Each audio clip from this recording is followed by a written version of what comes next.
자, 여러분 교재 153쪽이 되겠습니다. 아, 이거 좋은 날이네요. 다음 주 크리스마스도 돼 있고. 근데 외국인들이 우리나라 얘기하더라고요. 우리나라가 언제부터 크리스마스에 기분들이 다 업되었더라고요. 송년회 즐거워졌는데 노래 안 나온 지가 오래된 것 같아요. 크리스마스 노래. 길거리 가다 보면 나오는데 안 나오더라고요. 우리나라 크리스마스 있는 거 맞냐고 묻더라고요. 자, 여러분 교재 153페이지 여가 과정이에요. 예? 임대주택 정치 안 했어요? 안 하면 하면 되죠. 자, 임대주택 정책을 보시면은, 자, 146페이지에 저소득층의 주거 안정을 위한 임대주택 정책입니다. 그래서 우리나라는요, 중상층 위주의 주택 분양 정책인데, 이 저소득층은 이 분양받기가 소득면에서 낮기 때문에 어려워요. 그래서 이 저소득층을 위한 별도의 임대주택 정책을 우리가 추진을 하는데, 그래서 시험 문제는 매년 출제하죠. 그래서 임대주택 정책은 저소득층의 주거 안정을 위한 거기 때문에 시험 문제 매년 출제되는 중요한 단원입니다. 자, 임대주택 정책에서 우리 29회 시험에도 우리가 나왔지만 28회도 이제 나온 여기가 다 임대료 규제 정책, 임대료 보조 정책, 그리고 공공주택 정책, 새주택 정책이 다 출제를 했습니다. 자, 그러면은 이 임대료 규제를 보기 위해서는 용어를 하나 배우셔야 되는데, 우선은 가격 통제라는 용어가 있어요. 가격 통제. 자, 가격은 뭐죠? 프라이스고, 통제는 컨트롤이라고 하죠. 그래서 가격 통제 또는 가격 규제, 이거 뭐 번역의 차이입니다. 그래서 가격 통제나 가격 규제나 다 같은 말입니다. 컨트롤을 번역의 차이. 자, 그러면은 이제 여러분 시험 문제 나올 때 주의를 해야 될 것은, 이 정부가 어떤 목적이 있어요. 이 특수한 목적을 달성을 하는 겁니다. 그래서 정부가 어떤 목적이 있거든요. 그래서 목적을 위해서 가격을 통제하는 겁니다. 그래서 특수한 목적이 있어요. 그래서 이 특수한 이 목적을 달성하기 위해서 이 시장에 직접 개입을 한다. 그래서 시험 문제 나올 때는요, 항상 간접 개입이냐, 직접 개입이냐. 그래서 시장에 뭐 하죠? 직접 개입을 한다. 이게 중요 포인트입니다. 가끔 이제 문제 풀다 보면요, 가격 통제를 간접 개입으로 오해를 하십니다. 시장에 뭐죠? 직접 개입을 하는 거예요. 직접 개입을 해서 가격에 뭐를 인위적으로, 정부가 인위적으로 뭐를 통제, 규제를 가하는 거예요. 규제를 인위적으로 가는 거다. 그러니까 시장의 기능에 위배되죠. 정부가 개입해서 가격 통제를 했으니까 시장 기능에 위배되는 거예요. 자, 그러면은 이 가격 규제의 대표적인 게 두 가지가 있습니다. 가격 통제의 대표적인 게 이 최고 가격제라는 게 하나 있고, 최저 가격제라는 게 있습니다. 자, 여러분이 뉴스에서 우리 요즘 많이 나오는 최저 임금에 관한 법률에 의해서 최저 임금 제도를 실시하는데, 자, 이 최저 임금 제도는요, 1986년도에 법률이 우리가 국회를 통과해서 1988년 1월 1일부터 시행됐어요. 그러니까 최저임금 시행된 지가 얼마 안 돼요. 이 88년부터 시행됐으니까. 그런데 그 최저임금 제도가 뭐죠? 최저가격제예요. 그러니까 무슨 얘기예요? 우리는 최소 얼마 이상은 받아야 된다는 얘기죠. 예? 그 최저임금 제도는 여기 속하는 거예요. 근데 최저임금 우리 부동산과 관계없으니까 출제를 하지 않고, 우리 출제는 어디서? 최고가격제에서 출제합니다. 그래서 최고가격제에 두 가지가 있어요. 자, 우선 두 가지 중에 하나가 바로 이제 여러분이 배우시게 될 무슨 규제? 임대료 규제. 요거 하나 배울 거고, 또 하나가 분양가 규제. 이 두 가지를 우리는 부동산에서 배울 텐데, 이 임대료 규제는 월세입니다. 렌트라고 하죠. 여러분 우리 전세금 규제도 있거든요. 렌트. 자, 우리가 임대료라는 것은 렌트고요. 전세 제도는 우리나라에만 있는 독특한 제도예요. 그래서 정부가 가끔 국회에서 이런 얘기하죠. 표 때문에 전월세를 시장에 직접 개입을 해서 규제하자 얘기를 많이 합니다. 전월세 규제, 전세금과 월세를 규제하자 얘기를 많이 하는데 여기서 우리 얘기하는 임대료는 뭐다? 월세, 렌트를 얘기합니다. 외국에는요, 이제 1년 단위로 계약도 하지만 평균 3개월 단위입니다. 그러다 보니까 월세 규제를 어떻게 하느냐. 그래서 이 임대료 규제는 임대료 상한제라고 해요. 다른 말로 임대료 규제는 임대료 상한제 또는 한도제라고 해요. 임대료 상한제, 임대료 한도제라고도 한다. 자, 목적은 뭐죠? 목적이 있잖아요. 특수한 목적. 자, 그러면 항상 우리가 어떤 목적을 해서 개입을 하느냐. 자, 목적은 뭐죠? 특수한 목적을 달성하기 위해서 개입을 하는데 어떤 목적을 달성하기 위해서 저소득 임차인의 임대료 부담을 뭐 해주기 위해서? 낮춰주기 위해서. 임대료 부담을 낮춰주기 위해서 임대료를 규제를 합니다. 자, 그럼 임대료를 규제를 하게 되면요. 우리 단계는 여러분 우리 늘 공부할 때 우리 부동산은 일반 상품과는 달리 공급은 단계 고정되어 있다. 단계의 공급은 뭐가 돼요? 고정돼요. 공급하려면 시간이 걸려요. 부동산은. 항상 염두에 두시는 거 공급은 단계에 고정이 되어 있어요. 근데 장기로 가면 공급은 뭐예요? 변해요. 공급 변하니까 우상향 형태를 띠게 돼요. 자, 우선 그림을 우선 단기와 장기로 나누는데 단기에는 또 임대차 계약이 있거든요. 자, 우리나라 보면 임대차 계약을 맺으면 보통 1년 단위로 맺어요. 월세. 그럼 1년 단위로 맺게 되면은 임대차 계약 기간 동안에는 어떻게 돼? 이동하기가 어려워서 기울기가 좀 급해. 이동이 어려우면은 기울기가 급한 비탄력적이라고 해요. 그럼 만약 이동이 쉬우면 쉽게 이동하면 탄력적이에요. 그 여러분 나중에 지문 읽을 때 그런 거 조심해야 돼. 이동하기 어려우니까 기울기는 급한 뭐다? 비탄력적.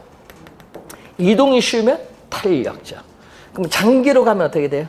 계약 기간이 끝나서 이동하기가 이제 쉽죠. 그럼 장기로 가면 뭐가 돼?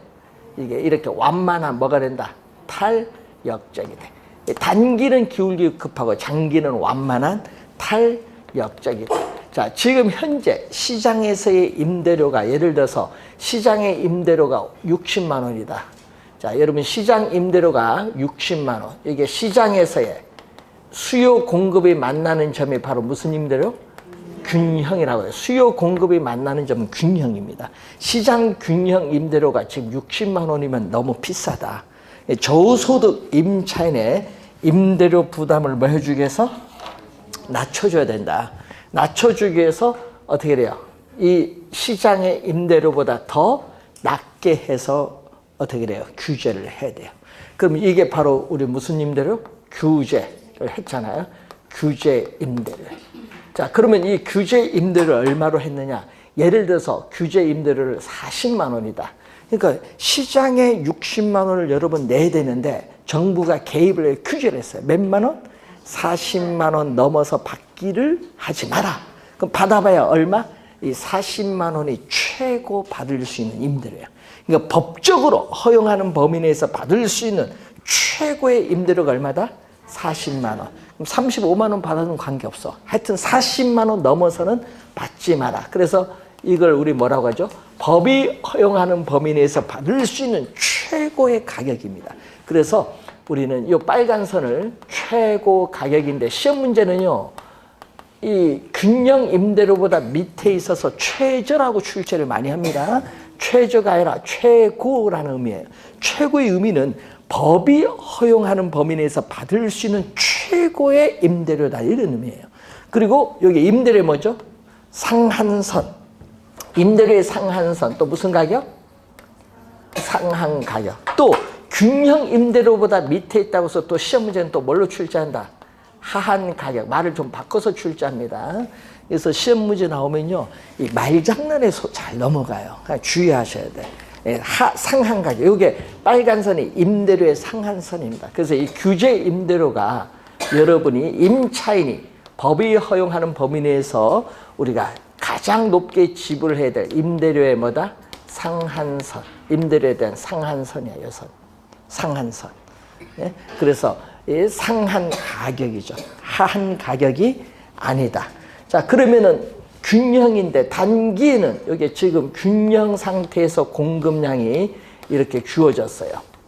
그런데 임대료를 규제를 하면 얼마만큼? 임차인은 얼마? 20만 원 이득을 얻죠. 혜택을 보잖아요. 60만 원 내다가 이젠 최고 얼마?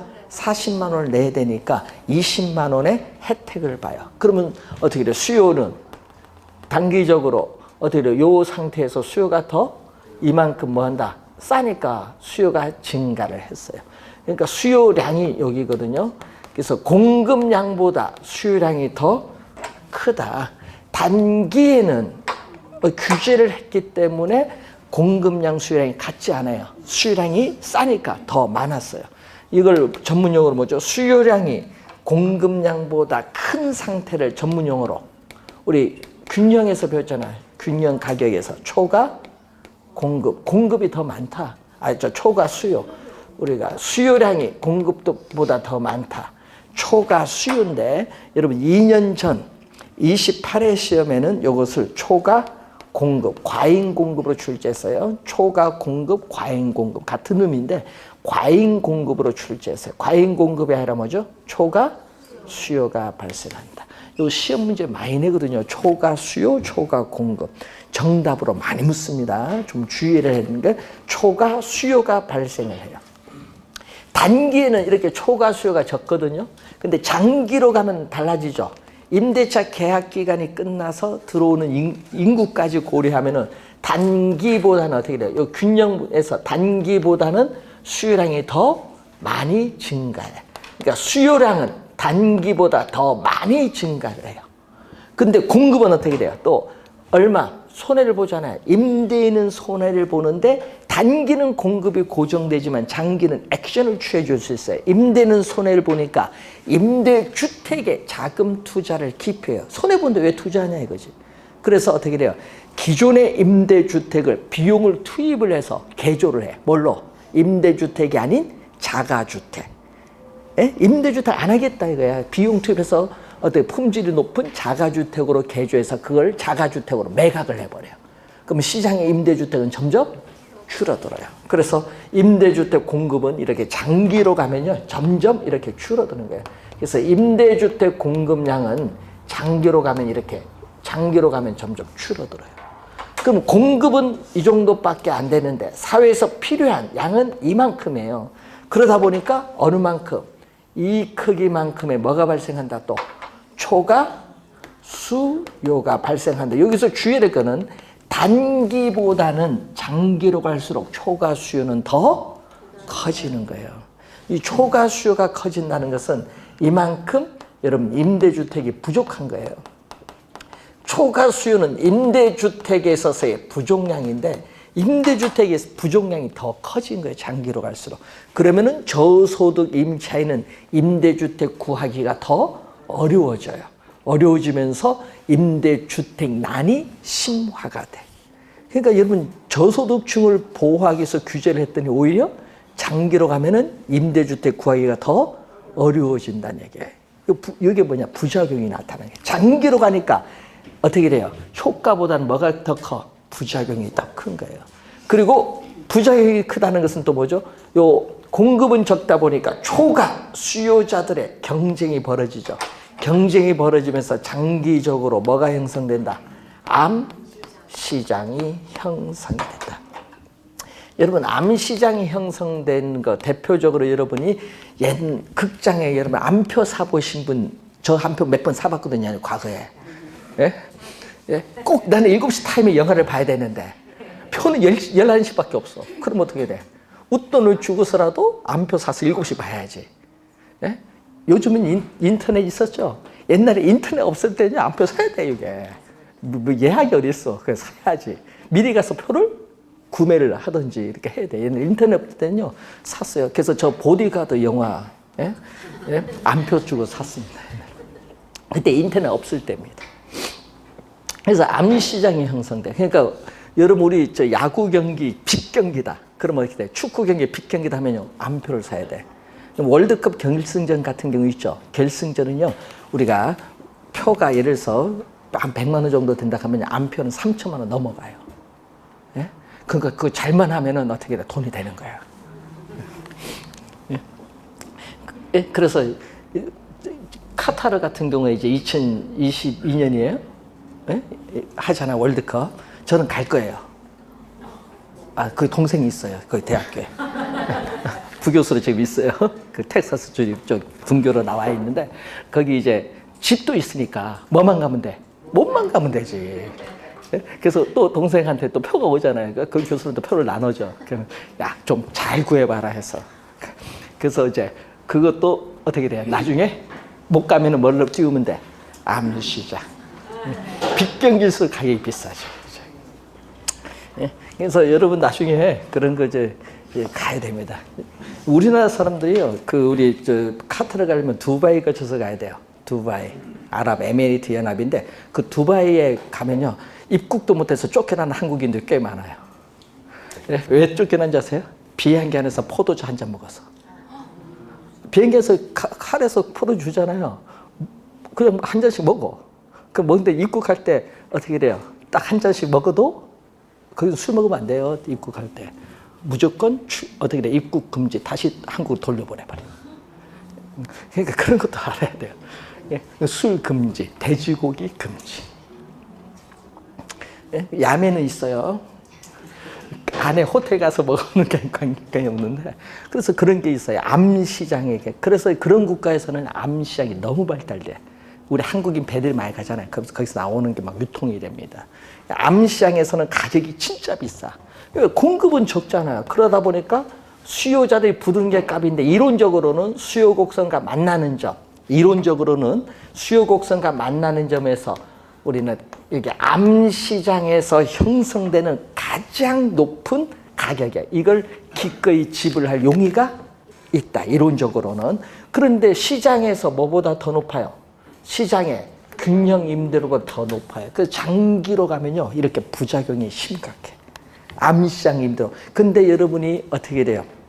암시장 임대료인데 임대인은 손해를 보니까 임대주택 유지 보수 비용을 지출 안 해요. 손해를 보는데 왜 그것까지 지출하느냐? 그럼 여러분들이 얘기를 하죠. 보수 비용 고쳐달라 하는 순간 뭐 한다? 나가세요. 3개월입니다. 바로 돈 주고 나가라 합니다. 그럼 들어올 사람 많다는 얘기죠. 초과 수요. 그러니까 못 고쳐. 누가 고쳐야 돼? 예? 임차인이 알아서 고쳐야 돼. 그래서 여러분 영화 보면 뉴욕에 삐걱삐걱하는 주택들 많이 보이죠. 영화 보면은 뉴욕에 미국의 뉴욕이 대표적으로 임대료 규제를 하는데 1934년부터 실시했거든요. 실시해서 지금까지 하고 있습니다. 그런데 문제는요. 이게 2차 세계대전 끝나서 풀어야 되는데 못 푼 거야. 결국은. 그래서 지금까지 들어오는데 그래서 여러분이 지금 우리 트럼프 대통령의 이제 정치 자문단 중에 한 분이 줄리아니 시장 있어요. 옛날 뉴욕 시장 줄리아니 시장인데 그분이 뉴욕 그 주지사 선거 나오는데 원래 시장 거기 주지사인데 나오는데 뭐를 했다. 임대료 규제를 철폐해서 이 뉴욕의 임대 주택이 70%가 돼요. 이걸 없애서 좀 깨끗하게 하자. 뉴욕을 세계 금융의 메카인데 그런데 그거 하는 순간 떨어졌어. 표 70%가 거기 살고 있는 사람들인데 그래서 그 다음부터는 임대료를 얘기는 절대 안 나왔어요. 정치한테. 폐지하면 어떻게 폐지하면 가격이 폭등할 거 아니에요. 그래서 아직까지 폐지를 못하고 있어요. 그래서 뉴욕의 슬럼가가 70%입니다. 그럼 거기 못 살죠. 소득 높은 게 지금 못 살잖아요. 그럼 어디서 살아야 돼? 그 옆에 뉴저지주에서 삽니다. 그럼 뉴저지에서 자동차 몰고 와서 주 경계에 파킹하고 전철 타서 도심으로 출근을 해요. 근데 돈 진짜 많은 사람 어디? 핵심에 살죠. 뉴욕 한가운 핵심 도심에 살아요. 도시만 약간 보다면 다 슬럼 갑니다. 그래서 어떻게 돼요? 장기로 가면요 부작용이 너무 심각하고요. 도시가 황폐화돼. 도심이. 그러다 보니까 어떻게 돼요? 우리나라에서도 임대료 규제를 직접 하자. 정치권에서 얘기해도 누가 반대해요? 정부의 우리 관리들이 반대합니다. 왜? 나중에 폐지를 못한다. 한번 실시하면 폐지 못하기 때문에 나중에 서울이라든지 경기도 도시가 황폐화돼서요. 나중에 더 부작용이 심각하다. 그래서 어떻게 돼요? 정치권의 얘기에도 절대 반대해요. 정부는. 폐지를 못한다고. 주거 환경이 상당히 악화가 되거든요. 그래서 장기로 가면요. 부작용이 너무 심각해. 그래서 가격, 기능이 뭐가 돼요? 왜곡. 여러분 아까 얘기했잖아요. 가격을 통제하니까 가격 기능에 뭐가 가져온다? 왜곡을 가져오죠. 시장의 가격 기능이 제대로 작동 못해요. 하여튼 규제를 하면 왜곡을 가져와요. 왜곡을 가져오니까 우리가 시험에 나올 때 주의하겠죠. 자원 배분이 효율적, 비효율적. 여러분 시장을 통제하면은 자원 배분이 당연히 비효율적. 자원 배분에 뭐가 발생한다? 비효율성이 나타나는 거예요. 당연합니다. 여러분 하여튼 여러분 시장에 정부가 규제를 하면요. 당연히 가격 기능이 왜곡이 돼요. 그러면 자원 배분은 비효율적으로 이루어지는 상태가 발생을 해요. 시장에 실패가 나타납니다. 그래서 여러분이 이게 왜곡이 나타나기 때문에 규제를 할 때는 신경을 많이 써야 돼요. 왜? 부작용이 심각하거든요. 예? 그래서 규제를 하려면요. 단지 표만 보고 규제하려고 하니까 안 되는 거야. 왜? 부작용 이런 거 신경도 안 써. 부작용이 나타나면 그때 해결하지. 우리나라에 지금 사고방식은 그래요. 그러니까 엄청난 이게 부작용이 나타나서 시행착오를 겪으면요. 그 피해는 고스란히 누구한테 돌아간다? 여러분에게 돌아가요. 국민 여러분들에게. 그래서 요즘에 뭐가 부작용이 많이 나죠? 요즘에 최저임금제도 부작용이 많이 나오죠. 예? 실시할 때 모르는데 부작용이 나타나니까 그 보완을 하려고 하니까 이 보완 방법이 별로 없는 거예요. 예? 저소득층에게 어떻게 해줄 수도 없고, 예? 소득 높은 계층에서 돈을 가져와서 분배를 해준데 분배 기준도 문제고, 어떻게 방법이 없는 거예요. 그래서 결국은 어떻게 돼? 예? 고통은 누구한테 들어간다? 소득이 낮은 저소득층에게 돌아가는 거예요. 근데 방법이 없죠. 예? 예. 그래서 한 달에 100만 원 공짜로 준다. 그것도 문제지만 못 받는 사람은. 그래서 이제 카타르 같은 경우에는요. 직업이 없으면요. 한 달에 300만 원 줘요. 카타르 국민은. 300만 원. 왜? 세계 넘버 2니까. 예? GDP가 세계 넘버 2잖아요. 그러니까 어떻게 돼요? 직업이 없으면요. 300만 원 줘 국민들한테는. 예? 그래서 그거 갖고 생활하라 얘기죠. 근데 우리나라도 그렇게 하면 우리나라 재정이 문제잖아요. 우리는 수출해서 받아서 가져오는 재정인데. 그래서 그런 문제가 있어서 돈을 얼마 준다 이것도 고민을 많이 해야 될 겁니다. 그래서 지금 뭐 얼마 준다고 하죠? 보통 기초연금에서 이번에 법 개정된 거 뭐 40만 원? 뭐 앞으로 뭐 40만 원, 국민연금 40만 원까지 기초연금 뭐 준다고 하는데 하여튼 여기 문제가 돼요. 규제를 하면.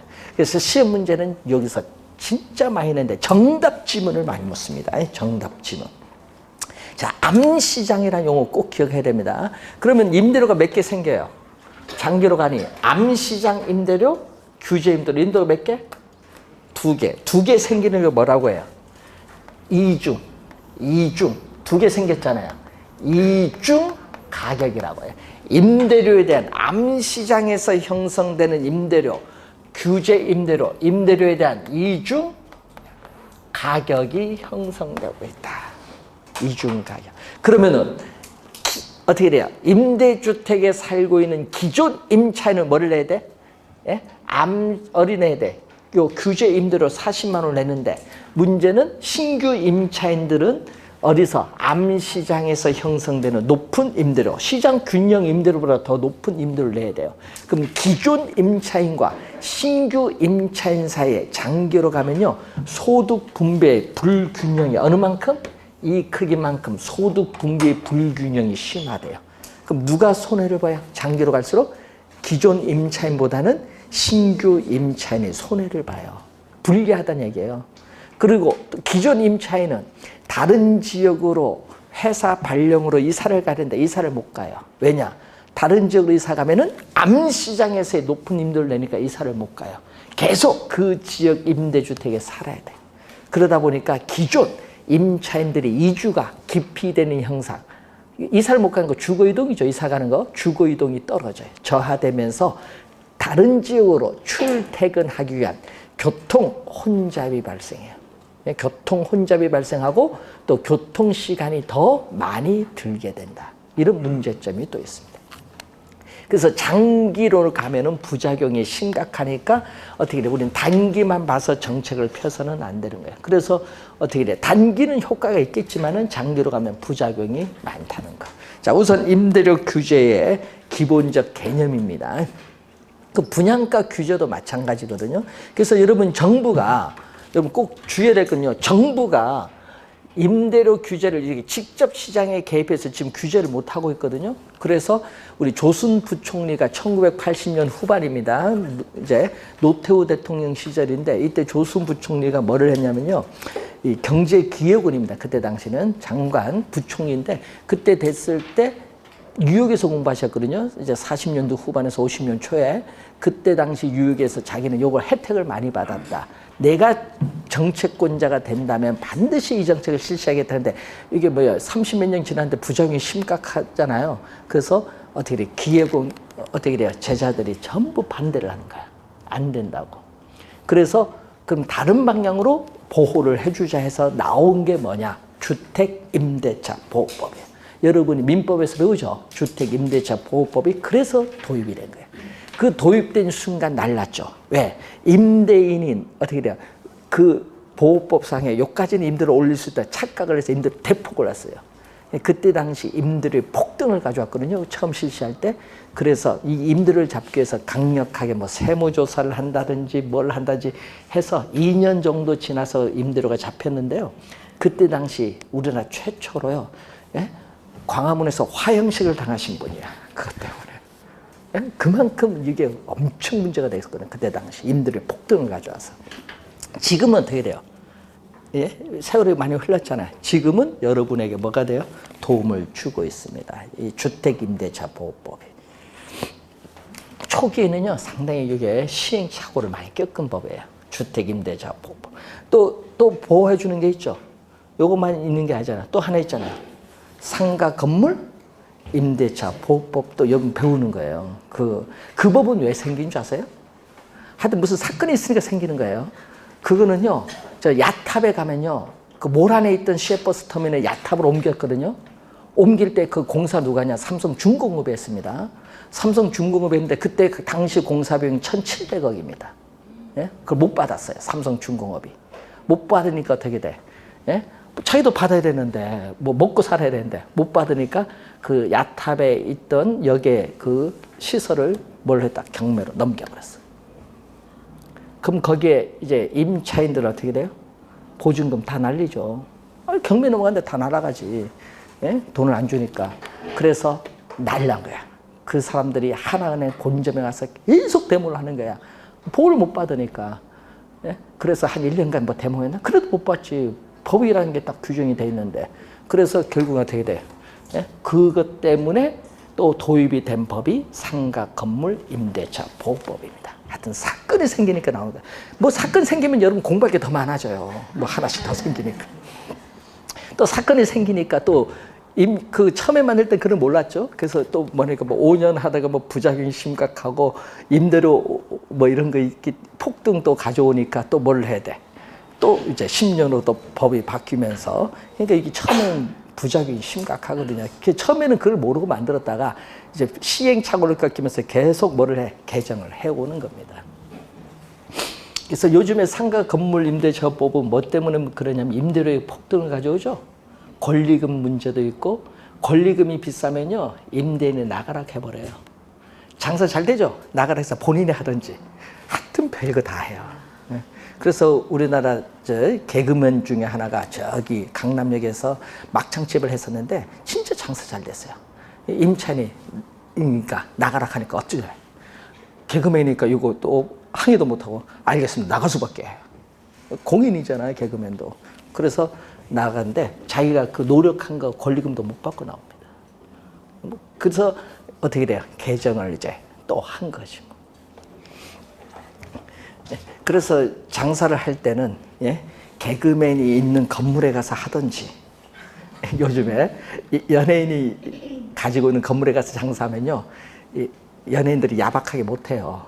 계속 하고 임대료도 많이 못 올려. 예. 그 또 소문나면 안 좋으니까. 예. 그래서 그것 때문에 말이 많았던 게 싸이가 보유하고 있는 건물입니다. 예? 임차인 문제 때문에. 예? 하여튼 뭐든지요. 이런 문제가 있어요. 자, 그럼 임대료 규제를 지금 직접 정부가 못해요. 주택임대차 보호법에 의해서 보호를 해주고 있지만은 그것도 약간 미미합니다. 자, 그래서 정부는 또 저소득층을 위해서 그걸 안 되니까 이번은 뭐를 해줘야 돼? 임대료를 뭐 또 보조를 해줘요. 그럼 임대료 보조의 목적은 뭐예요? 이제 또 마찬가지예요. 임대료를 보조하는 목적은 또 저소득 임차인의 임대료 부담을 뭐 해주기 위해서? 낮춰주기 위해서 보조를 하는 거예요. 예? 그러면은 임대료를 보조해 주는 것은 여러분 정부의 시장 개입 방법 중 간접 개입이야. 이건 직접 개입이 아니라 임대료 규제는 직접 개입이고 이거는 무슨 개입? 간접 개입의 방법. 그래서 저소득층의 주택 문제를 해결하기 위한 간접 개입의 방법이 임대료 보조입니다.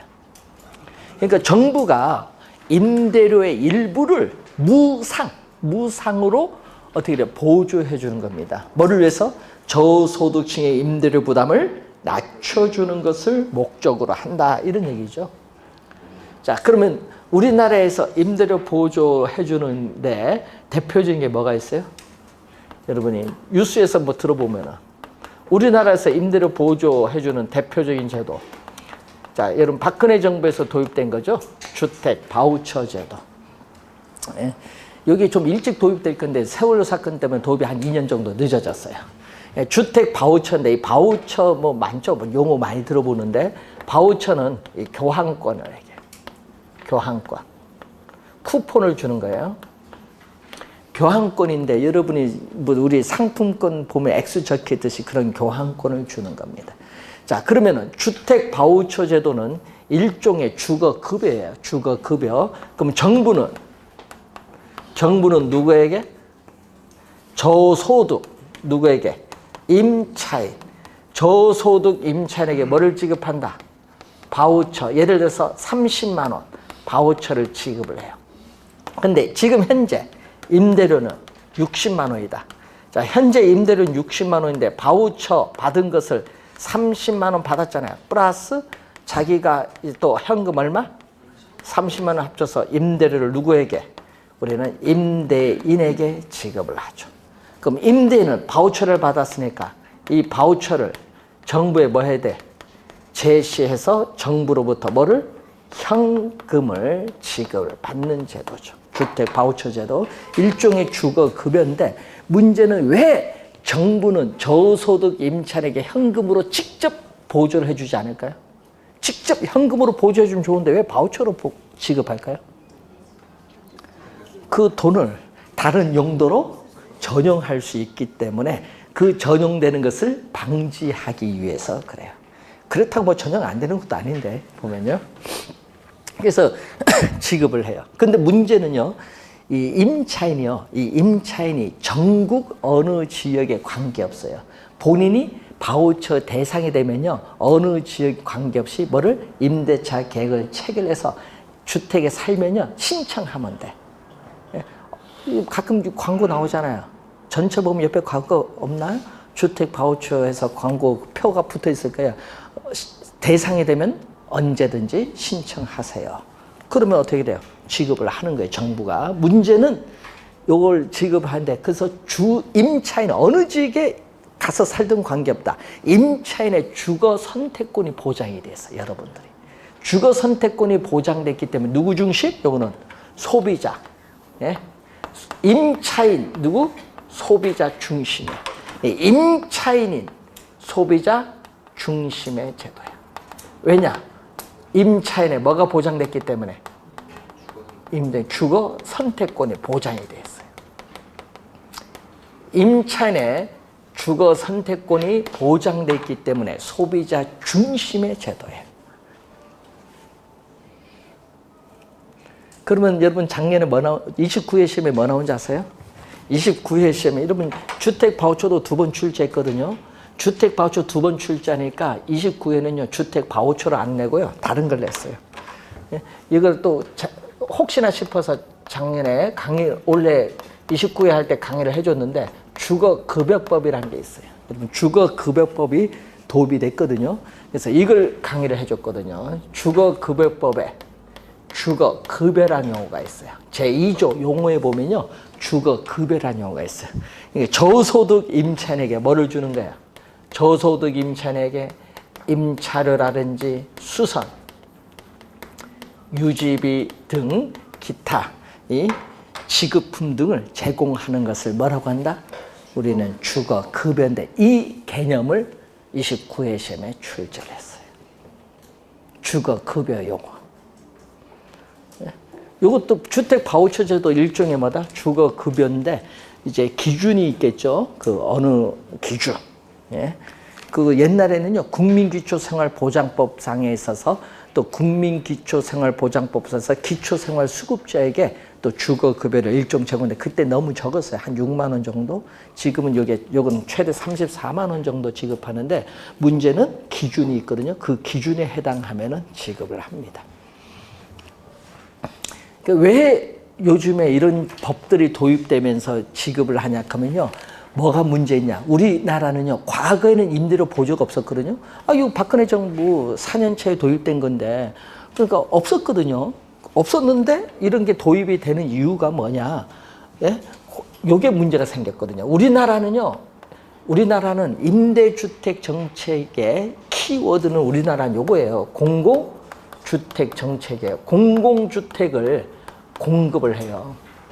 공공주택을 공급하는데 문제는 공공주택을 공급은 과거에 우리 주로 공급을 했는데 이게 요즘 문제 생겼어요. 공공주택을 공급하는 지역의 주민들이 이제는 반대를 해요. 공급하면 반대를 해요. 예? 자, 보세요. 여러분 반대하니까 이번에 정부 신도시 뭐 해서 공공주택 뭐 공급한데 여러분 광명에 해당 사항이 있어요? 없죠. 왜? 여러분 반대하니까 시장님부터 안 된다 하니까 안 되지. 예? 저긴 정보세 나가서 영흥지구 안 된다 하지. 삼성의회 영흥 안 돼. 원흥인가 안 된다 하지. 원당의회 거기 이제 안 된다 하지. 그다음에 또 여기 보니까 갈 곳이 없는 거야. 그러니까 어떻게 돼? 예? 사람들이 별로 안 살고 뭐 이런 지역 막 고르다 보니까 이렇게 예? 좀 벗어나서 이제 하는 거예요. 사람이 반대 없는 쪽으로 가야 되니까. 예? 그런데 거기도 또 만만하지 않아요. 또 시에서 또 반대하면 또 어렵죠. 요즘요, 대통령 말도 안 먹혀요. 시장이 다음 선거에 떨어지지 않으려면요, 그거 하면 안 되거든요, 요즘에. 왜? 주민들이 반대하니까. 예? 하남은 더 심해요. 거기는 옛날 주민 소환까지 했어요, 하남 시장. 예? 거기 화장터 때문에. 그러니까 이게 요즘 하남시는요, 독해요, 주민들이.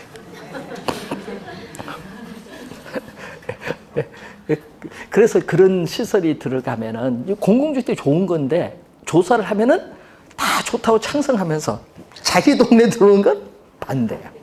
예? 전형적인 님비 현상인데 공공주택 공급 보면 여러분 선입견이 주택 가격은 하락한다는 의미 그런 게 너무 커요. 그래서 요즘에 소셜 믹스가 어려워요. 소셜 믹스는 공공주택, 민간 임대주택 같이 섞어서 분양하는 게 어려워요. 요즘 심각해요. 이런 문제들. 그래서 공공주택 공급이 안 되니까 뭐를 해주는 거야? 임대료 보조를 해주고 있습니다. 지금. 여기 문제 생겼거든요. 그럼 요건 또 뭐냐? 임차인의 주거 선택권이 보장 안 됐거든요. 요거는 공공주택이 있는 지역에 들어가서 여러분이 뭐 해야 돼? 살아야 돼. 그러니까 임차인의 주거 선택권이 제약을 받아요. 요거는 제약을 받는 거예요. 제약. 그럼 공공주택을 공급을 하게 되면은 진짜 중요한 조건이 있어요. 공공주택, 여러분 영구임대주택이라든지 국민임대주택, 장기전세주택 이런 게 있죠. 또 요즘 뉴스 많이 나오는 분양전환 공공임대주택. 여러분 처음에 임대하다가 10년 지나서 분양전환하겠다 이런 게 얘기거든요. 그거 다 공공주택입니다. 공공주택이 다른 용어들인데 공공주택에 있어서의 무슨 임대료? 임대료. 공공주택의 임대료를 민간 임대주택이 있어요. 자, 민간 임대주택 특별법이 있거든요. 거기서 원래 또 한 문제 출제했었죠. 예? 위탁관리 우리가 출제를 했는데 민간 임대주택에서의 시장의 임대료가 있어요. 자, 민간 임대주택의 시장의 임대료는 해서 60만 원인데 공공주택은 어떻게 돼요? 20만 원 훨씬 싸게 해서 공급해야 돼요. 공공주택 임대료를 이렇게 낮춰서 공급하는데 여러분 선진국에서는요 공공주택, 호주 같은 경우는 정부주택이라는 용어를 사용하고 유럽 같은 경우는요 우리가 소셜, 사회주택이라고 해요. 미국은 퍼블릭, 공공주택 뭐 이렇게 얘기를 하는데 하여튼 정부가 공급을 하는 주택입니다. 그런데 외국에는요 공공주택이란 거부감이 없어요. 우리나라처럼. 우리나라는 상당히 민감하게 많이 받아들이죠. 이 싸게 공급을 해요. 그럼 얼마만큼? 이만큼에 뭐가 있다? 차액. 이 차액만큼 공공주택에 거주하는 사람은 뭐다? 혜택을 봐요. 60만 원 임대 내야 될 거 이제 얼마만 내면 돼요? 20만 원 내니까 40만 원을 보지. 이 차액만큼 정부로부터 임대료를 보조를 받는 것과 똑같은 효과를 주기 때문에 정부는 임대료 보조보다는 주로 공공주택 정책을 주로 활용해 왔어요. 우리나라에서는. 그런데 이게 여러분 언제부터? 박근혜 정부 이전, 이명박 정부 중간부터 이게 문제가 생겼어요. 이명박 정부의 시대에는 공공주택을 뭘로 불렸죠? 보금자리 주택이라는 명칭으로 이제 갔는데 이게 이제 박근혜 정부 들어오면서 행복주택도 공공주택입니다. 이렇게 명칭이 바뀌면서 이제 오는데 그래서 이 공공주택에 문제가 생겼어요. 왜? 공급이 안 돼. 여러분 광명시에도 보금자리 주택 지구가 있다가 해제가 됐죠. 시장이 풀어버렸잖아요. 안 된다. 그러니까 안 돼요. 공급이 안 돼. 그래서 여러분 목동에 오목교 앞에 거기도 지으려고 해서 정부가 승소까지 했어요. 행정소송 승소까지 했는데 공급 지으려 하니까 또 누가 반대? 양천구청장이 반대. 왜? 지으면 자기 떨어지니까. 그래서 한 번도 못 지어요. 서울에 공공주택. 이번에 발표했죠. 예? 자기 목 내놓지 않는 한 못해요. 정부가 뭔데? 지자재정이 제일 먼저인데 시군구가. 그래서 반대 못합니다. 그래서 어떻게 돼요? 끝까지 어떻게 허가를 안 내줘 기다립니다. 왜? 정부 바뀔 때까지. 그랬잖아요. 이명박 정부도 그렇고 박근혜 정부도 그렇고 허가를 안 내줘. 그러다 보니까 어떻게 돼요? 문제가 생겨요. 공공주택. 그 시험 문제는 다른 거 안 내고 요것만 내요. 그래서 내는 거는 뭐를 한다? 이제 주택, 임대료. 여러분 주의해야 될 건요. 시험 문제 말을 좀 바꿔서 출제합니다. 주택 임대료를 주거 비용입니다. 여러분 시험 문제는요. 주거 비용으로 많이 내요. 주거 비용.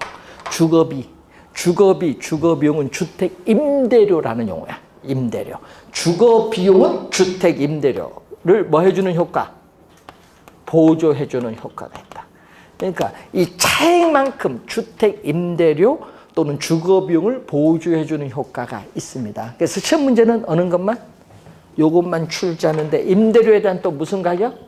임대료가 다르네요. 민간 임대주택과 공공주택의 임대료가 다르다. 이걸 임대료에 대한 또 무슨 가격? 이중 가격. 임대료에 대한 이중 가격을 형성하면서 공공주택을 공급을 하고 있다라는 거.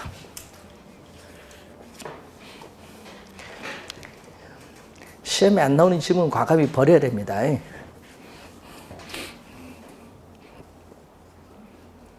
자, 이 정도 여러분이 세 가지 정책, 임대료 규제, 임대료 보조, 공공주택. 이 세 가지인데 여러분 교재에 또 맨 밑에 거기 150페이지 보시면은 민간 임대주택에 관한 특별법상의 용어가 나오죠.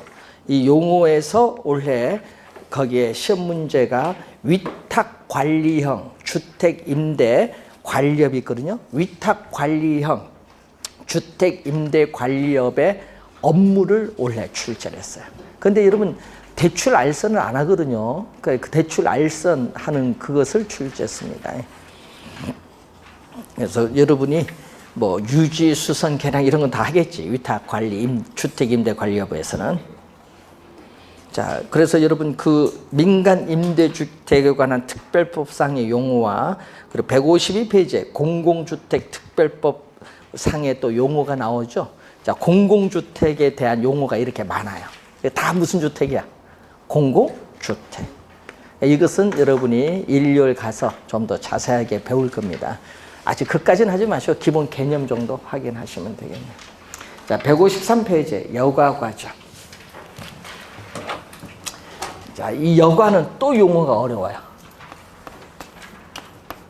자, 여과는 필터링인데 이것도 선진국에서 나온 용어거든요. 필터라는 거. 여러분 정수기의 필터는 불순물을 걸러주는 장치. 그래로 번역한 거예요. 여과라고. 그러니까 이게 어려워요. 네. 여과 과정은 주택의 순환. 그러면 주택이 뭐 한다? 순환한다. 여러분 생각해보세요. 토지는 위치가 고정되어 있고 그 토지 위에 지은 주택도 고정되어 주택도 이동이 어려워요. 그런데 주택이 순환한다. 말이 좀 그렇다. 이 순환은 뭐냐? 그 주택에 살고 있는 주민들이 이사를 간다는 거예요. 이사를 가려면 뭐가 있어야 돼요? 빈집이 있어야 돼요. 빈집. 그래서 여가 과정이 나타나려면 빈집을 우리 전문용어로 뭐죠? 공가라고 해요. 빈집. 공가가 연쇄적으로 나타나야 돼. 빈집이 연쇄적으로 나타나야 여가 과정이 발생하거든요. 그래서 여가 과정을 구성하는 전제 요소로서 공가, 빈집이 연쇄적으로 나타나야 여가 과정이 나타나는 겁니다.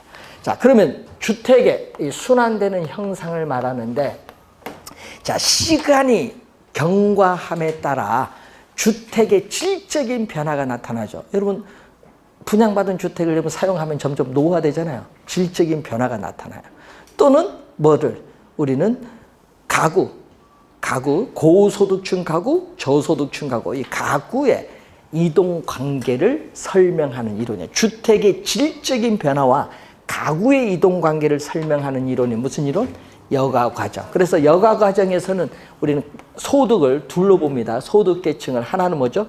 일정 수준 이상의 고급 주택에 거주하는 누구? 고소득층. 그리고 일정 수준 이하의 저급 주택에 거주하는 누구? 저소득층.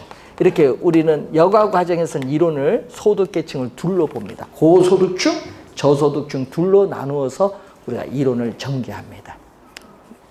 자, 그러면은 이제 관련해서 여가 과정에서 정답을 많이 묻는 내용이 바로 이 개념인데, 자, 여러분 상향 여과의 개념이 있어요.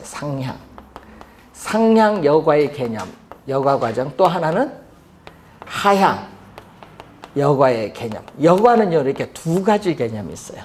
자, 상향 여과는요, 저소득층이 거주하는 주택을 뭐라고 했냐면 저급 또는 뭐죠? 저가주택. 자, 저소득층이 거주하는 주택이에요. 일정 수준 이하의 저소득층이 거주하는 주택을 저급주택, 저가주택이라고 하는데, 그러면 이 저급, 저가주택이 상당히 노후화가 된 주택이잖아요. 그러다 보니까 비용을 투입을 해서 뭐 한다? 비용을 투입해서 수선을 한다든지 아니면은 주택에 대한 뭐가 이루어져요? 재개발이 이루어져서 우리는 이제 노후화된 걸 이제 수선하거나 재개발이 이루어지면 누구? 고소득층, 상위 소득 계층의 사용으로 바뀌어요. 저소득층에서 상위 소득 계층의 사용으로 바뀌는 것을 뭐라고 하죠? 상향여과, 상향여과. 그럼 하향여과는 고소득층이 사용하는 고급, 고가주택이야. 고급, 고가주택. 고소득층이 사용하는 고급, 고가주택이 시간이 경과함에 따라 점점 뭐가 돼요? 사용함에 따라 노후화가 되죠? 노후화가 진행이 돼요. 그래서 우리는 노후화가 진행이 돼서 물리적, 기능적 측면에서의 이 노후화가 진행이 되다 보니까 더 이상 고급 주택으로서의 기능을 제공해 주지 못하면은 이 고급 주택에 살고 있는 고소득층 가구는 주거 환경이 좋은 다른 지역으로 뭐 해버려요? 이사를 가고 이 주택은 누구에게? 저소득층의 사용으로 넘어오죠. 저소득층의 사용으로 넘어오는 것을 뭐라고 한다? 하향 여과인데, 일반적으로 여과 과정은 이게 이쪽 고급 주택이 자연적으로 사용함에 따라 노후화가 되니까 일반적으로 여러분 여과 과정이라고 한다면은 무엇을 의미한다? 하향 여과 과정을 의미한다. 이건 상향은 비용을 투입해서 가야 되는 거니까 일반적으로 여과 과정이라고 한다면 하향 여가를 의미하는 이론입니다. 요 선진국에서 나타난 이론인데, 그래서 선진국도요 저급주택도 많거든요. 그래서 여기 해결하기가 상당히 쉽지는 않습니다. 저급주택 문제. 자, 우선 상향 여가의 개념, 하향 여가의 개념을 우선 기억을 해두시고, 또 하나의 용어가 또 거기 보시면 주거 분리가 나와요. 자, 또 용어가 어려운 용어가 또 나왔어요. 주거 분리. 여러분 여가 과정 주거 분리가 시험에 나올 때는요, 주거 분리가 또 많이 내거든요.